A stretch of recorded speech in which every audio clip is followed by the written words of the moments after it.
Hi everyone, it's Liam here from Rating the Races. So we are back. We do have a Royal Ascot nap competition, so do get involved in that. I will go through my three towards the end of this video. And we had so many top-rated winners at the weekend. We had some really good results as well.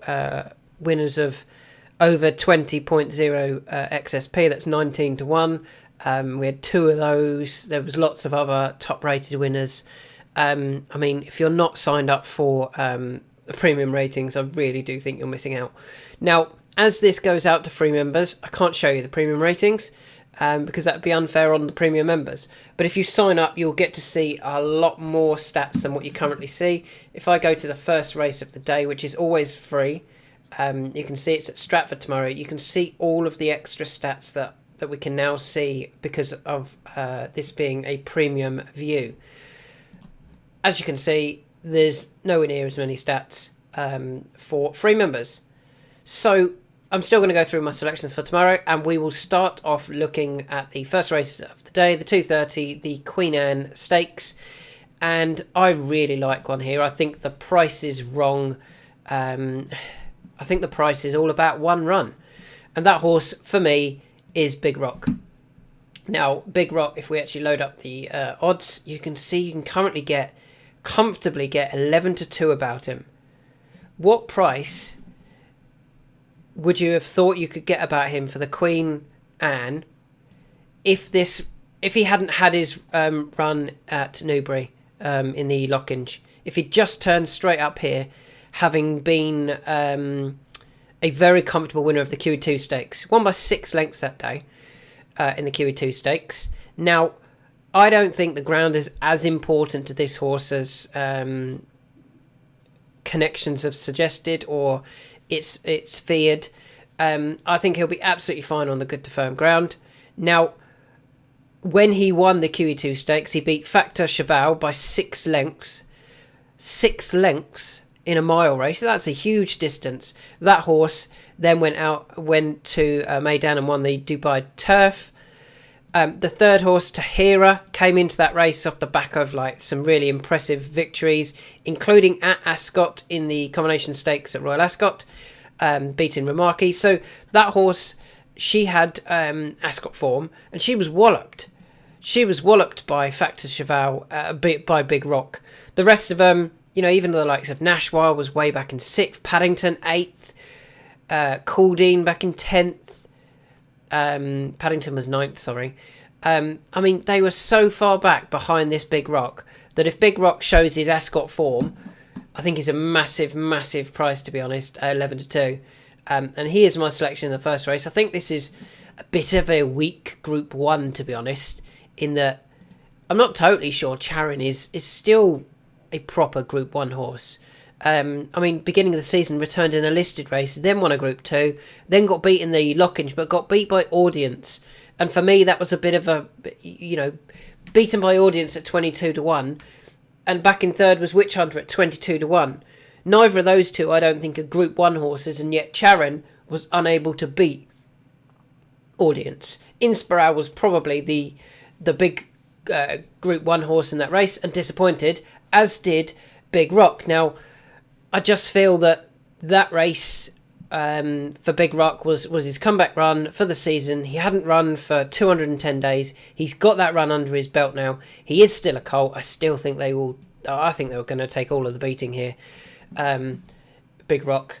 I don't think Charon's as good, and if they run their Ascot races, Big Rock is comfortably better than Factor Cheval. Granted, the ground might have exaggerated that winning distance, but if it didn't, then I'm very confident of a huge run from Big Rock. I personally think the biggest danger, or one that I'm really always worried about, is Maljoom, who I think will get a clear run this time.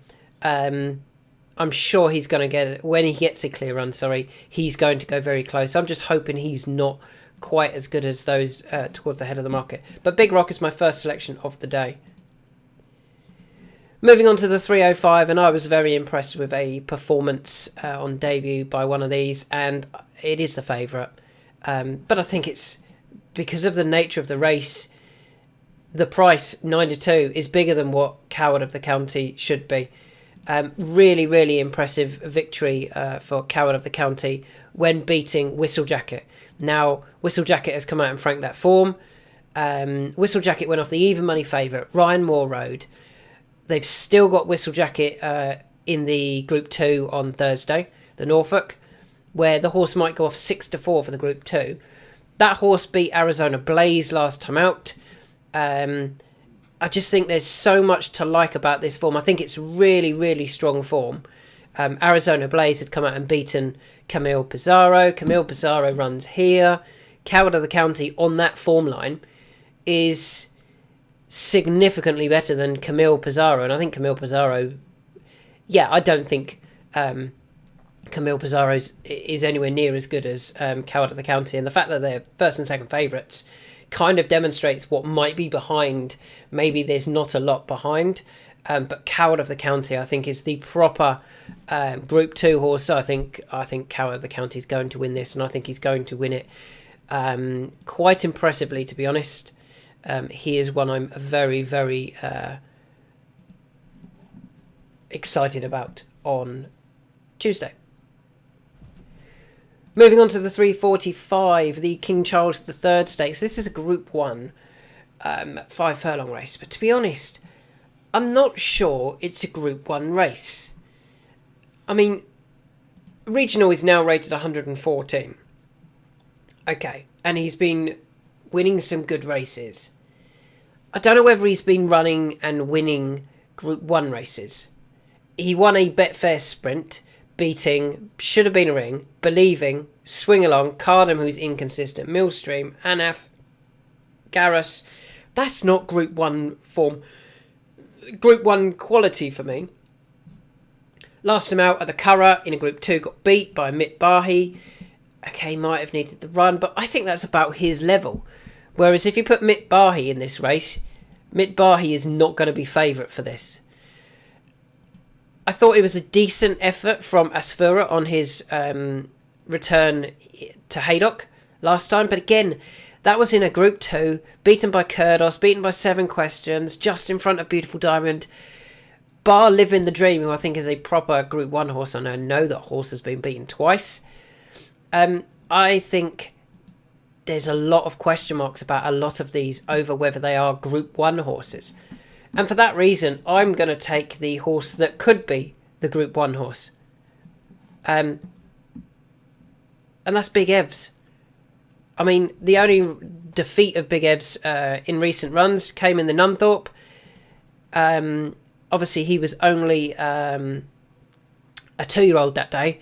I think it would have been really tricky for a 2-year-old to be good enough to beat those older horses, Living the Dream, Highfield Princess, who are proper Group 1 horses. And I think now, back as a 3-year-old, he returned nicely at York, winning quite comfortably a listed race. But I just feel that if there is a Group horse in this race, a Group 1 horse in this race, it's Big Evs. Whereas I think the others are very, very good Group 3, Group 2 horses. But Big Evs is the one who could be significantly ahead of those still. As a 3-year-old, he's returned nicely, demonstrated that he's absolutely fine.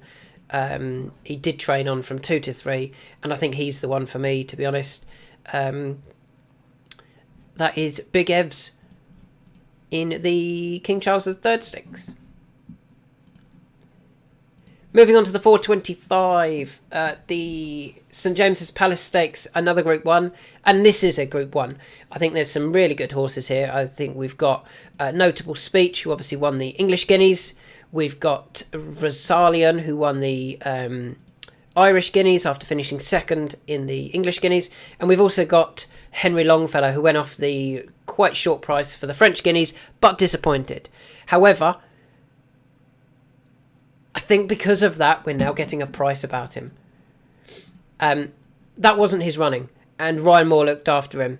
He went off a really short price favourite. I do think he's trained on. I actually feel that if there was...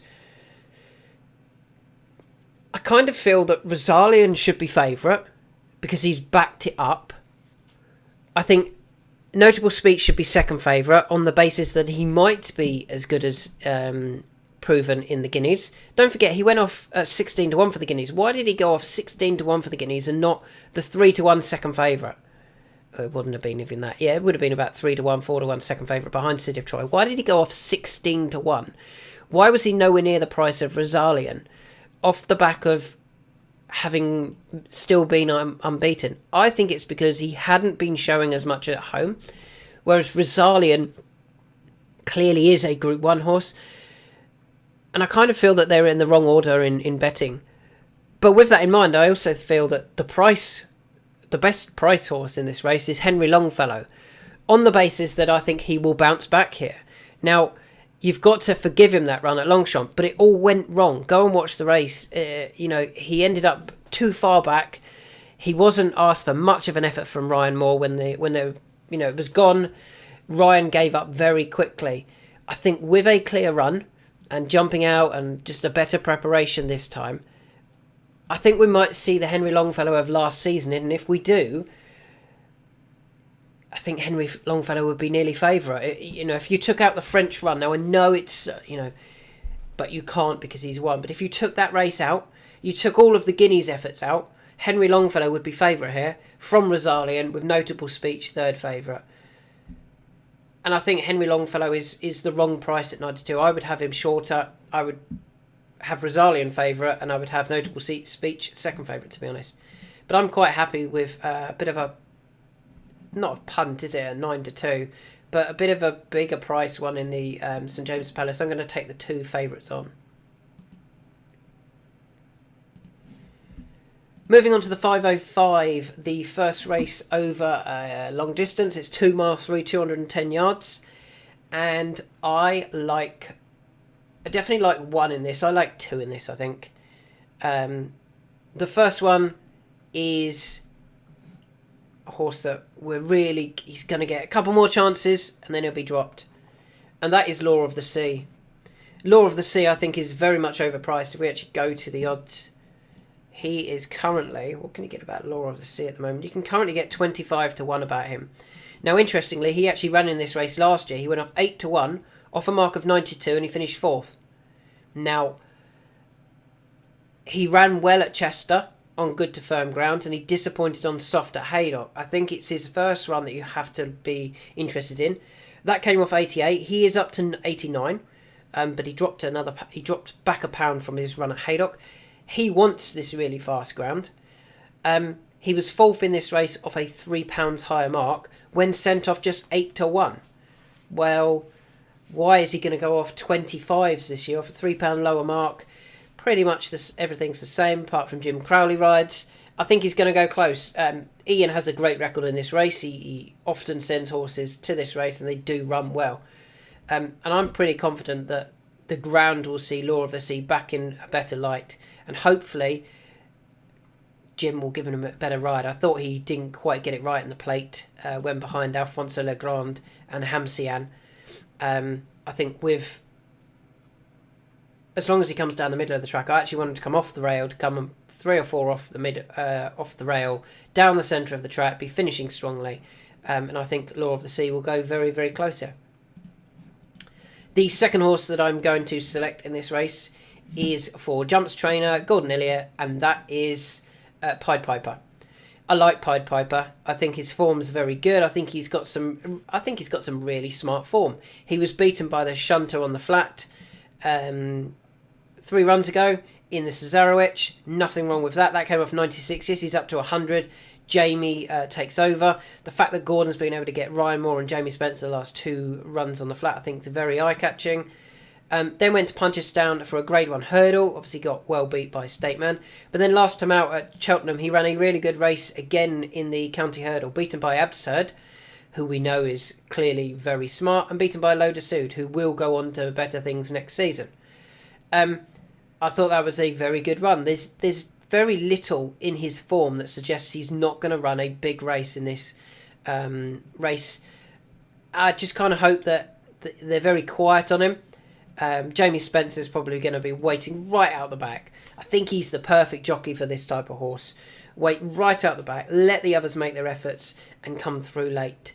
And yeah, I'm quite keen on Pied Piper. I think he's going to run a big race at 13-2. Moving on to the 540. My selection in this race is going to be, I think it's going to be favourite. Let's have a look. But I think he's going to be a bigger price than he should be. He is a favourite. It's Isra. I really like Isra. I think he's a group horse. Some of his efforts last season were very good. He went to the Bahrain International Trophy, finished second over there. He'd finished second to Al Karim in a lodge. He'd beaten Adayar at Newmarket in a Group 2. And even last time out, he was second in a Group 2 behind Passenger. We were on Passenger that day. They were well clear of the rest. I thought it was a very good run from Isra. In my head, I had him going back into even Group 1 company off the back of that. He's dropped from a Group 2 into a listed. I think it's a... If Passenger was in this race, Passenger would be odds on the basis that he'd beaten Isra. I don't think any of these are anywhere near as good as Isra, to be honest. The trip is not an issue at all. 1 mile 2. He has 1 over mile and 2. He finished second in the International Trophy over a mile and 2. He does stay a bit further, up to a mile and 4, so they can certainly be prominent on him. And yeah, I'm very surprised. I'm surprised that they're running him here, to be honest. I thought they might go into group company, but maybe they just feel that there's a race that they can, we've got a horse that we might as well win the Wolferton Stakes with Isra. So yeah, Isra at 7-2, I think he's going to take all of the beating here. I think there's some good handicappers in behind. There's some potentials in behind, but I don't think any of these are going to be as good as Isra. And finally, we move on to the 6:15, which is the Copper Horse Handicap over a mile and 6. There are, just having a look, just the one I like in this race. Going to take a bit of a chance on one in this final race, the 6:15, and that horse is going to be Party Central. Now, I really like Party Central. I think he's got some decent form. I think she's got some decent form, sorry. On the flat, she's actually 2 from 3 on the flat. She, just trying to find her form on my other page. She won a listed mares flat race. She's won a maiden hurdle. She's won a mares novice hurdle. Where's her flat form? Just trying to find it. She beat Escalenta in a maiden. And she beat Jessie Evans in a race at the Belmont. Bellystone, sorry. Now, interestingly, Jessie Evans, who was second that day, is actually rated 101 on the flat, and is actually rated 150 over hurdles, or had been rated 150 over hurdles, was last seen finishing third in a Group 3. I think that's good form. Jessie Evans was well beaten by Party Central that day, and on the basis of that Jessie Evans is rated 101, or was rated 101 on the flat. Party Central beat her. I think I'd rate Party Central right at the top, sort of 100 sort of mark. And what is Party Central? 96.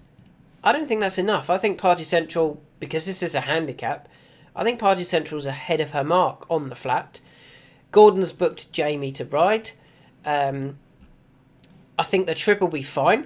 It's a mile and 6, but although she'd only been running over like a mile and 4 when she beat Jessie Evans, I've got no issues with that extra trip. She comfortably won that race, beating Jessie Evans as well. I think we're all looking at her hurdles form and going, well, it's not as good. Yeah, it's not as good. 11th of 19 in a Galway hurdle, 6th behind Danny Longlegs in a listed hurdle, 3rd recently in a listed race on the flat, but I kind of feel that was, are we good enough to go to Royal Ascot with her? And I think the answer was yes. Jamie on board. I think she's going to be weighted out the back, and I'm really keen on her, to be honest. I think she's going to run a really big race over a suitable trip. Ground is fine, and in terms of those that are coming back from hurdles, I think she's the best handicapped in the race of those, and I think she's going to run a really big race here. And with that in mind, the fact that she's available at 16s, I think that's a great price about Party Central. really confident of a big run there. So they are my selections for the day. Let's go back through them. And let's also do my nap, next best and third best. So I like Big Rock here. Going back to Ascot form, it's very, very strong Ascot form. That's what I'm hoping Big Rock returns to. Coventry Stakes, Coward of the County. Really like Coward of the County. Probably going to put that as my next best at the moment. The form line is just so strong. Big Evs. I do like Big Evs. I think he is the proper Group 1 horse in the race. I think some of the others are not. Henry Longfellow, I'm hoping it's a lot closer than the odds make between Notable Speech and Rosalian and Henry Longfellow.